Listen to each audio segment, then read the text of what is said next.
പ്രശ്നം ഇവിടെ വെച്ച് തീർക്കാം. യൂസഫ് ബായി അതിനാണ് വന്നത്. എനിക്ക് ഇവനുമായി തീർക്കാനുള്ള പ്രശ്നങ്ങളൊന്നുമില്ല. ഇവന് കാണുമായിരിക്കും. 2 പയ്യന്മാരെ തൂക്കം കൊടുത്ത് അയച്ചിരുന്നു അല്ലേ? നമുക്ക് അങ്ങനെ തീർക്കണമെങ്കിൽ അങ്ങനെ തീർക്കാം.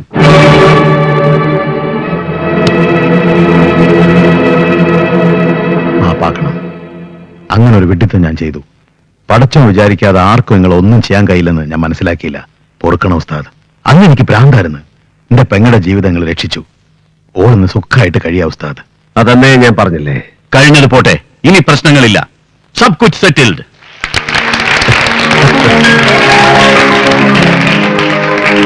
എന്റെ ഒരു പ്രശ്നം കൂടി ഒന്ന് സെറ്റ് ചെയ്തു തരണം ഭായിമാരെ. എന്തായതാണ് ഈ കിഴങ്ങന്റെ പ്രശ്നം? ഞാൻ പറയാം. എന്റെ 25 കിലോ ഗോൾഡ് മംഗലാപുരത്ത് പിടിച്ചു വെച്ചിരിക്കുക. അതൊന്ന് റിലീസ് ചെയ്തു തരണം. ആര് പിടിച്ചു വെച്ചു? ലങ്കേഷ് ഷെട്ടി. ഉസ്താദ്, ലങ്കേഷ് ഷെട്ടി ആരാന്നറിയോ? ഇവന്റെ ആളാണ്. ഹലോ, അതൊന്ന് ഡീൽ ചെയ്യൂ യൂസഫ്. ഷുവർ, ഞാൻ എന്ത് വേണമെങ്കിലും തരാം. ഫീസ് ഞാൻ വാങ്ങും, പക്ഷെ ഇതിനില്ല. കാരണം എന്റെ ഉസ്താദ് ഞാനും കോംപ്രമൈസ് ആയ ദിവസമാണിന്ന്. So this is free service. Okay Yusuf, ഞാൻ പോകുന്നു. Okay. ഈ രാത്രി തീർക്കേണ്ട കുറെ ജോലികളുണ്ട്. ഒരു സത്യം പറഞ്ഞിട്ട് പോവോ? രണ്ടും ഒന്നല്ലേ? അതും ഇതും ഒന്നല്ലേ? ഇതും അതും ഒന്നല്ലേ? അതും ഇതും ഒന്നല്ലേ? കോളിയോടന്മാരുടെ ഡോക്യുമെന്റ് അത് വിട്ടുകൊടുത്തു.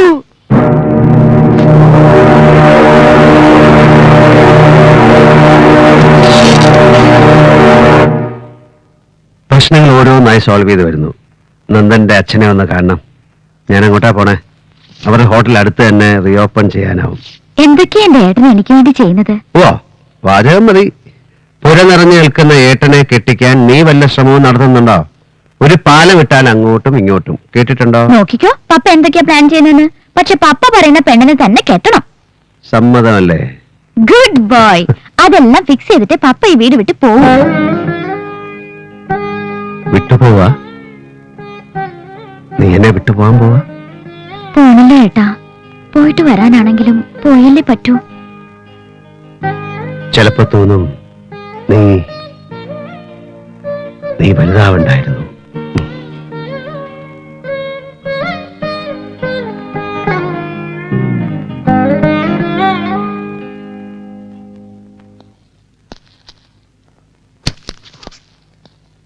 കുഞ്ഞിപ്പാലുവിന്റെ കൈവശമുണ്ടായിരുന്ന എല്ലാ ഡോക്യുമെന്റ്സും ഇതിനകത്തുണ്ട്. ഈശ്വര, പലിശ കുഞ്ഞിപ്പാലുവിന് വേണ്ട. മുതൽ ഇൻസ്റ്റാൾമെന്റ് ആയിട്ട് കൊടുത്തു തീർത്താൽ മതി. തീർക്കണം, അതിൽ വീഴ്ച വരുത്തരുത്. ഹോട്ടലിൽ നിന്ന് റീഓപ്പൺ ചെയ്താൽ പിന്നെ പ്രോബ്ലം ഇല്ല. വേണമെങ്കിൽ അയാളെ പലിശ ഇറങ്ങി കൊടുക്കാം. നമുക്ക് എന്തിനാ അവന്റെ ഔദാര്യം? കോളിയോടന്മാർക്ക് ബിസിനസ് അല്ല, മറ്റു ചിലതാ പറഞ്ഞിട്ടുള്ളത് എന്ന് പറഞ്ഞ് നാട്ടുകാരെ കൊണ്ട് തിരിച്ചു പറയിക്കണം. അതിന് കഠിനാധ്വാനം ചെയ്യണം. മനസ്സിലാവുന്നുണ്ടോ നന്ദന്? നാട്ടുകാരോട് പോയി പണി നോക്കാൻ പറ. അവന്റെയൊക്കെ തണ്ട സമ്പാദിച്ചു എന്നല്ലല്ലോ ഒന്നും. വേണ്ട, ഗിരി ഒന്നും പറയണ്ട. എല്ലാ തകർച്ചയുടെയും ഉത്തരവാദിത്വം ഗിരിക്കുള്ളതാണ്. ഗിരി ആദ്യം വേണ്ടത് സ്വന്തം ജീവിതത്തിന് ഒരു അച്ചടക്കം ഉണ്ടാക്കുകയാണ്. കോളിയോടൻ ഗിരി മദ്യപിച്ച് ലക്ക് കെട്ട് ഒരു പരിഹാസ കഥാപാത്രമായിട്ട് ഇനി എവിടെയും പ്രത്യക്ഷപ്പെടരുത്. ഹോട്ടൽ നന്ദൻ നോക്കി നടത്തട്ടെ. ഗിരി തൽക്കാലം എല്ലാത്തിൽ നിന്നും മാറിയിക്കേ. അതാണ് എന്റെ സജഷൻ. ഓ, ഇനി ഇയാൾ പറയുന്ന പോലാണല്ലോ കാര്യങ്ങൾ. ഓർത്തില്ല ഞാൻ. ഇനി ഇയാൾ അളിയനും കൂടെ നടത്തല്ല. അത് കാര്യമാക്കണ്ട. വീണ്ടും വലിയൊരു കടക്കണിയിൽ വീഴാതിരിക്കാൻ അവന്റെ ദേഷ്യം കണ്ടില്ല നടിക്കാം. എല്ലാം പരമേശ്വരൻ പറയും പോലെ. എന്ത് ചെയ്യാനാടോ? മന്ത്രിസഭയെ താങ്ങി നിർത്തേണ്ടത് നമ്മുടെ ആവശ്യമായി പോയില്ലേ? MLA-മാരൊക്കെ സ്ട്രോങ് സ്റ്റാൻഡില്ല. ഈ മിനിസ്റ്റർഷിപ്പ് എന്നൊക്കെ പറഞ്ഞ പഞ്ചാര വാക്കാണെന്ന് അവർക്കറിയാം. അതെ, അത് തന്നെ. ടേബിളിൽ ക്യാഷ് ഡൗൺ ഡീൽ, അതേ നടക്കത്തുള്ളൂ. എന്നാ പിന്നെ നാളെ അവിടെ കാണാം. പിന്നെ ആ വെസ്റ്റേണിൽ ഒരു 2 സൂട്ട് റൂം ബുക്ക് ചെയ്തേക്ക്. ഓക്കെ? മാസത്തിൽ 20 ദിവസം ഞാൻ നാട്ടിലുണ്ട്. എന്നിട്ടും രക്ഷയില്ല. ഞാനിങ്ങ് വന്നിറങ്ങാൻ നോക്കിയിരിക്കുക. ഈ സൗത്ത് ഇന്ത്യൻ പൊളിറ്റിക്കൽ ഡ്രാമയുടെ ചില ബാക്ക് സ്റ്റേജ് ആക്ടിവിറ്റീസേ, അതിന്റെ ഓരോ ടെൻഷൻസ്. അപ്പോ ഡേറ്റ് ഫിക്സ് ചെയ്തു. അധികം നീട്ടിക്കൊണ്ടു പോകണ്ടെന്നാ പരമേശ്വരന്റെ അഭിപ്രായം. നിങ്ങളുടെ നേറ്റീവ് പ്ലേസ് എവിടെയാ? പാലക്കാട് ഡിസ്ട്രിക്റ്റിൽ ശിവപുരം എന്ന് പറയും. നിങ്ങൾ എന്താ ചെയ്യുന്നേ? ബിസിനസ്സാന്ന് പറഞ്ഞു. എന്താ എക്സാക്ട്ലി? പ്രധാനമായിട്ട് കൺസ്ട്രക്ഷൻ വർക്കാ. കോയമ്പത്തൂർ ബേസ്ഡ് ആണ് കൂടുതൽ. പിന്നെ സത്യമംഗലം സൈലൊരു ഏലത്തോട്ടമുണ്ട്. ഏലം എന്ന പേരാ. അതിന്റെ ഇടയെ മുഴുവൻ കച്ചൂരി, കുറുന്തോട്ടി, കറുക, ദർഭ, ഞവരക്കിഴങ്ങ്, പഴമുതിര, ആടലോടകം, നാൽപ്പാമര, ആവണം, അങ്ങനെയൊക്കെയുള്ള ഒരു ഹെർബൽ അതിന്റെ ഒരു ഗാർഡനാണ്. പിന്നെ വേപ്പിലക്കെട്ടിയും പിക്കിൾസും ഉണ്ടാക്കുന്ന ഒരു ഫാക്ടറി ഉസലംപെട്ടിയിൽ ഓപ്പൺ ചെയ്യാൻ പോകുന്നു. ശരി. അപ്പൊ എങ്ങനെയാ മറ്റു കാര്യങ്ങള്? അതൊക്കെ സംസാരിച്ച് ഫൈനലൈസ് ചെയ്തോ? എന്താ ഗിരി? എല്ലാം തമ്പിച്ചേട്ടൻ പറഞ്ഞ ഫൈനലൈസ് ചെയ്താൽ മതി. ഡേറ്റ് രണ്ടു കൂട്ടർക്കും ഓക്കെ ആണെങ്കിൽ പിന്നെ ഡേറ്റ് അല്ലല്ലോ പ്രധാനം, വേറെ ചില കാര്യങ്ങളിൽ ഒരു ധാരണ വേണ്ടേ? മനസ്സിലായില്ല. അതിലിപ്പോ എന്താ അത്ര മനസ്സിലാവാതിരിക്കാൻ? എന്ത് ഡൗറി കൊടുക്കും പയ്യന്, അതങ്ങ് പറഞ്ഞ് ഫിക്സ് ചെയ്യാം. ഇപ്പോ ബിസിനസ് ഇത്തിരി മോശമാണെന്നേ ഉള്ളൂ. എന്നാലും കോളിയോടെ തറവാട്ടിൽ പയ്യനെ കിട്ടാന്ന് പറഞ്ഞാൽ അത് നിങ്ങളുടെ ഭാഗ്യം തന്നെയാണ് മിസ്റ്റർ. ഉവ്വ്, ഭാഗ്യമായിട്ട് എന്നെ കാണുന്നു. പക്ഷെ ഡൗറി എന്ന വാക്കും പണത്തിന്റെ കണക്കും അത് വേണോ? എന്റെ പ്രോപ്പർട്ടീസും ബാങ്ക് ബാലൻസും മുഴുവൻ അവളുടെ പേരിൽ തന്നെയാണ്. അത് മുഴുവൻ അവൾക്കുള്ളതാണ്. അങ്ങനെ വേഗമായിട്ട് പറഞ്ഞുകൊണ്ട് കാര്യമില്ല. എത്ര സ്വർണം, ക്യാഷ് എത്ര, പിന്നെ കാറോ, അങ്ങനെ എന്താന്ന് വെച്ചാ അങ്ങനെ ഒരു തുക പറഞ്ഞുറപ്പിച്ച് കാളക്കച്ചവടം നടത്തുന്ന പോലെ വേണോ ശേഖര മുതലാളി? അയ്യോ വേണ്ട തമ്പി, പരമേശ്വരനുമായിട്ട് അങ്ങനെ ഒരു സംസാരം വേണ്ട. ഹോട്ടൽ റീഓപ്പൺ ചെയ്യാൻ വേണ്ടി പരമേശ്വരൻ ഇപ്പൊ തന്നെ ഒരു സംഖ്യ ചെലവാക്കി കഴിഞ്ഞു. അതൊന്നും മുന്നിൽ കാണാതല്ലോ. പരമേശ്വരൻ കച്ചവടം അറിയാവുന്ന ആളല്ലേ? പരമേശ്വരന് കച്ചവടം അറിയാം, തമ്പിക്ക് അറിയാത്ത പലതും അറിയാം. അത് കള. എന്റെ കച്ചവടത്തിൽ നേരും നിറയും ഉണ്ടാവും. തമ്പി അത് മനസ്സിലാക്കിയാൽ മതി. എന്റെ അനിയത്തിയുടെ ജീവിതത്തിന്റെ കാര്യമാണിത്. അവൾക്ക് ഞാൻ എന്താണ് കൊടുക്കാൻ പോകുന്നതെന്ന് തൽക്കാലം നിങ്ങൾ വിട്ടേക്കൂ. കുറഞ്ഞു പോയെന്ന് നിങ്ങൾക്ക് ആർക്കും തോന്നാൻ ഇടവരില്ല. അക്കാര്യത്തിൽ വളരെ ട്രാൻസ്പെറന്റ് ആണ് ഞാൻ. എന്റെ വാക്കുകളും പ്രവൃത്തിയും. അത്ര വലിയ സ്ട്രേറ്റ് ഫോർവേഡ്നെസ് ഒന്നും പറയണ്ട. ഒളിയും മറയൊക്കെ ഇയാളുടെ കയ്യിലില്ലേ? അത് തമ്പി വ്യക്തമാക്കണം. തമ്പിച്ചേട്ടാ, നീ മിണ്ടാരിടാ.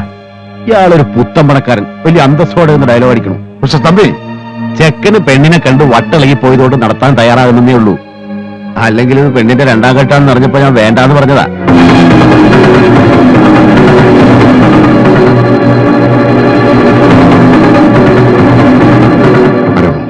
പ്ലീസ്.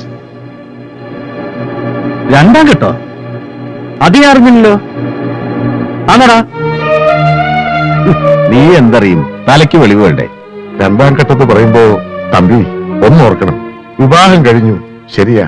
ക്ഷേത്രത്തിൽ നിന്ന് വീട്ടിലേക്ക് പോകുന്ന വഴി കാർ ആക്സിഡന്റ് ഉണ്ടായി, പയ്യൻ മരിച്ചു. ആയിരിക്കാം, അല്ലായിരിക്കാം. നിങ്ങൾ പറയുന്നത് വിശ്വസിക്കല്ലാതെ വേറെ മാർഗമില്ലല്ലോ ഞങ്ങൾക്ക്. അത് വിട്ടുകള. പക്ഷേ ഇയാൾ ഈ നേരും നേരിയ അന്തസ്സിന്റെ വാചം അടിക്കരുത്. പപ്പയുടെ ഏട്ടൻ എന്നോടെല്ലാം തുറന്നു പറഞ്ഞതാണല്ലോ. നിന്നോട് പറഞ്ഞിട്ട് എന്താടാ കാര്യം? നീ ആ പെണ്ണിന്റെ മൊഞ്ച് കണ്ട് മയങ്ങി നിൽക്കല്ലേ? അവളുടെ ജാതകം ആരെക്കൊണ്ടെങ്കിലും പരിശോധിപ്പിച്ച് നോക്കിയാൽ അറിയാം അവൾക്ക് ഭർത്താവ് വാഴില്ല എന്ന് വല്ല യോഗം ഉണ്ടോന്നുള്ള കാര്യം. അതിനിപ്പോ ഒറിജിനൽ ജാതകം ആര് കാണിക്കാൻ പോണു? തമ്പി, നിങ്ങൾ എന്തായി പറയണേ? നിങ്ങളൊന്നും മിണ്ടായിരിക്കണം. ഒരു 100-ന്റെ നോട്ട് മടക്കി കയ്യിൽ വെച്ചു കൊടുത്താൽ നല്ല മഹായോഗമുള്ള പെർഫെക്റ്റ് സാധനം എഴുതി തരാൻ ആളില്ലേ ഈ നാട്ടില്?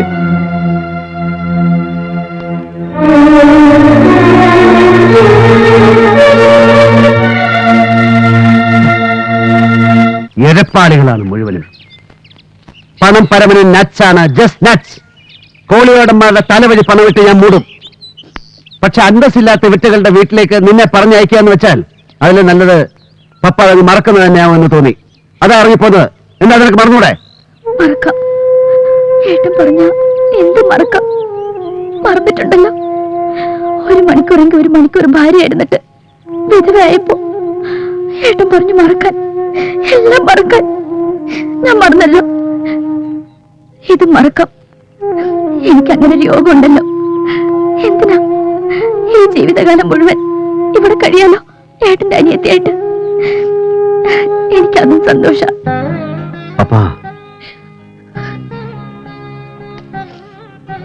സോറി മോളെ,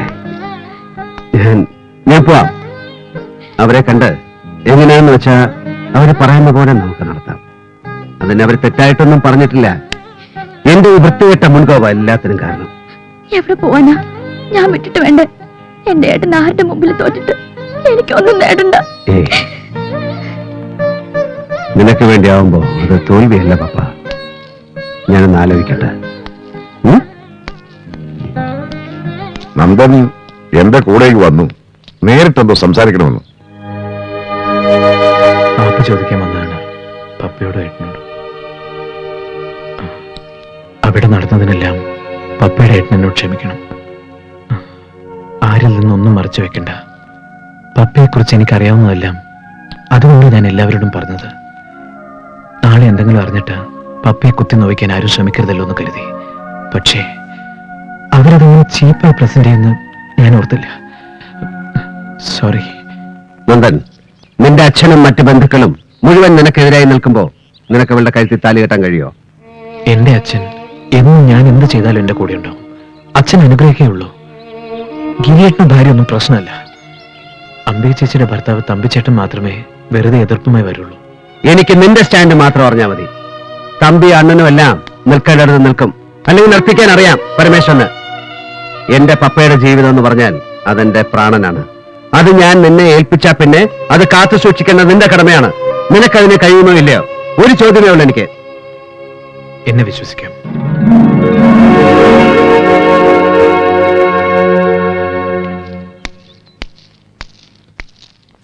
തമ്പി പോയിട്ടില്ല. ക്ലബിൽ ഒരു ഗെറ്റ് ടുഗദറുമായി അവിടെ ഉണ്ട്. ഞങ്ങളൊന്ന് പോയി കാണട്ടെ. ഞാനും വരുന്നു. എനിക്ക് അയാളൊന്ന് കാണണം. ഇനി ഈ കുട്ടികളുടെ ജീവിതത്തിൽ ഇത് പാടില്ല. പോ.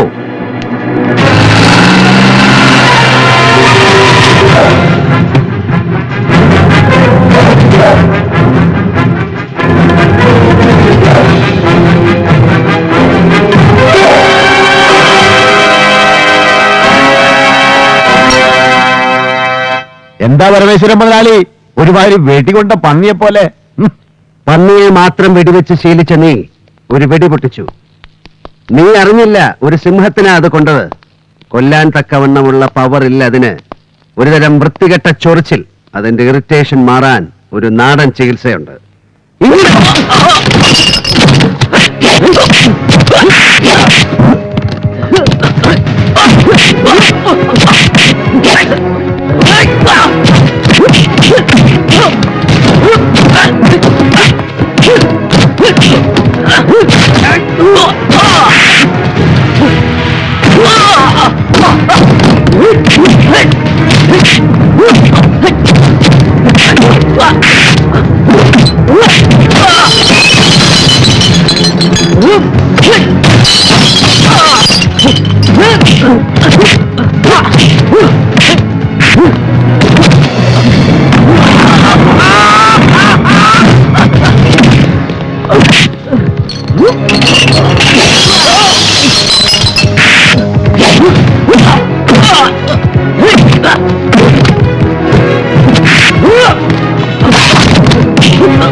പോലീസ് സ്റ്റേഷനില് ഒരു കോൺസ്റ്റബിൾ രാഘുഭായി ഉണ്ടായിരുന്നു. നിന്റെ ഗുരുവാണ്.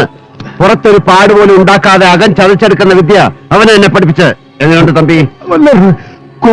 പ്ലീസ്. ഇല്ല, കൊല്ലില്ല. എന്റെ കൈകൊണ്ട് ചാവാനുള്ള ഒരു ക്ലാസ് നിനക്കില്ല. നീ ഒരു കാര്യം ശ്രദ്ധിച്ചു കേട്ടോ. ഞാൻ ആ പയ്യന് എന്റെ പെങ്ങളെ കെട്ടിച്ചു കൊടുക്കാൻ പോവുകയാണ്. കോളിയോടന്മാരുടെ എരപ്പാളിത്തരത്തിന്റെ മുഴുവൻ കഥകൾ അറിഞ്ഞുകൊണ്ട് തന്നെ. പക്ഷെ നീ എന്ന് പറയുന്ന പല തന്തയ്ക്ക് പറന്നവൻ ഇനി ഈ ഭാഗത്ത് കാലുകുത്തരുത്. അവരുടെ ജീവിതത്തിൽ നിന്റെ വൃത്തിയുടെ പ്രസൻസ് ഉണ്ടാകരുത്. കൺവെട്ടത്ത് പ്രത്യക്ഷപ്പെട്ടു പോകരുത്. മനസ്സിലാടാ ഗജ ഫ്രോഡെ. പാട്ടീൽജിയുടെയും നായിഡുജിയുടെ ഒക്കെ വീട്ടിലെ കക്കൂസിൽ സൗത്ത് ഇന്ത്യൻ പൊളിറ്റിക്സിനെ തോട്ടിപ്പണി ചെയ്ത് കഴിഞ്ഞോ? സാറേ